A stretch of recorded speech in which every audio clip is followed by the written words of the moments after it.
Sebelum melanjutkan, jangan lupa subscribe dulu, terima kasih. Chapter 340 meninggalkan halaman untukmu. Aduh.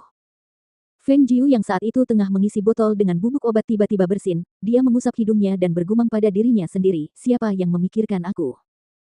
Ketika kata-kata itu keluar, dia tersenyum dan menggelengkan kepalanya. Dia merasa tidak percaya bahwa dia memiliki pikiran seperti itu. Lagi pula, semua orang yang akan memikirkannya sudah ada di sisinya. Jiu kecil. Guan Xilin melangkah masuk dengan langkah lebar, wajahnya tampak gembira saat berkata, tempatku telah direnovasi, ada banyak hal yang kuminta dari orang-orang untuk dilakukan. Tanggal yang tepat untuk pindah juga telah dipilih, yaitu 3 hari lagi. Mendengar ini, Feng Jiu juga ikut senang sambil tersenyum dan berkata, benarkah? Hebat sekali. Selama ini aku kembali, aku belum sempat melihat-lihat. Ayo, temani aku melihat-lihat tempat tinggalmu yang baru. Dia menyerahkan botol di tangannya kepada Leng Xuang yang berdiri di belakangnya. Ini adalah obat untuk luka ayahku. Bawalah ke sini dan biarkan Leng Hua membantunya mengobati lukanya. Juga beritahu kakekku bahwa aku telah pergi ke tempat kakakku untuk memeriksanya. Beberapa hari telah berlalu dan ayahnya pulih dengan sangat baik. Semangatnya juga baik sehingga dia menyerahkan penggantian perban kepada Leng Hua. Ya. Leng Xuang menjawab dan membawa botol obat itu menuju halaman Feng Xiao. Ayo kita pergi. Guan Xilin berkata dengan antusias dan membawanya ke rumah Guan yang dibangunnya sendiri. Kedua rumah itu sangat berdekatan. Begitu mereka keluar dari gerbang, mereka sudah bisa melihat rumah besar itu. Ketika mereka sampai di depan gerbang, Feng Jiu menghentikan langkahnya sambil mendongak. Guan Xilin yang berada di samping melihat tatapannya tertuju pada plakat yang ditutupi kain merah itu. Ia tersenyum dan berkata, aku sudah meminta saran kakek tentang kata-kata itu, tunggu sampai aku resmi pindah baru aku akan mengungkapnya. Ayo, masuk dan lihat. Memen. Jawabnya sambil tersenyum dan berjalan memasuki rumah besar itu bersamanya. Tuan, Nona.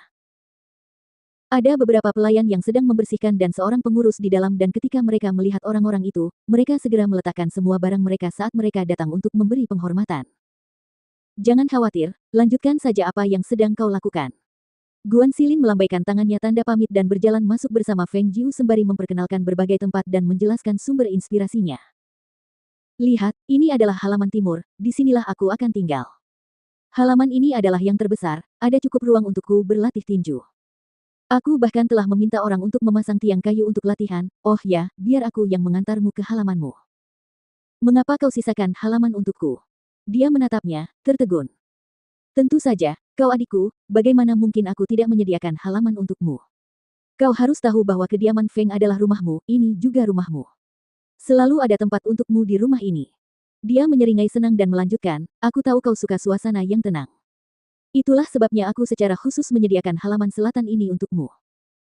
Mendengar perkataannya, Feng Jiu merasa hatinya hangat dan dia tersenyum riang, terima kasih, kakak. Kita ini keluarga, apa yang perlu disyukuri? Dia tertawa terbahak-bahak dan membiarkannya masuk ke halaman selatan. Besar sekali.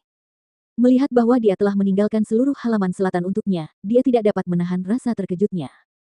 Biasanya, selain halaman utama, 3 halaman lainnya biasanya memiliki halaman yang lebih kecil di dalamnya. Namun, dia telah meninggalkan seluruh halaman untuknya dan bahkan merobohkan halaman yang lebih kecil dan membangunnya kembali menjadi satu halaman besar untuknya. Halaman itu hanya sedikit lebih kecil dari halamannya saat ini di kediaman Feng. Kamu bisa tinggal di sini dengan nyaman, lihat di sana, aku bahkan sudah meminta orang untuk membuat ayunan untukmu. Aku juga sudah menanam 2 baris pohon persik, satu di setiap sisi. Nantinya, tidak hanya ada buah persik untuk dimakan, kamu juga bisa menikmati bunga persik yang indah. Lumayan, kan?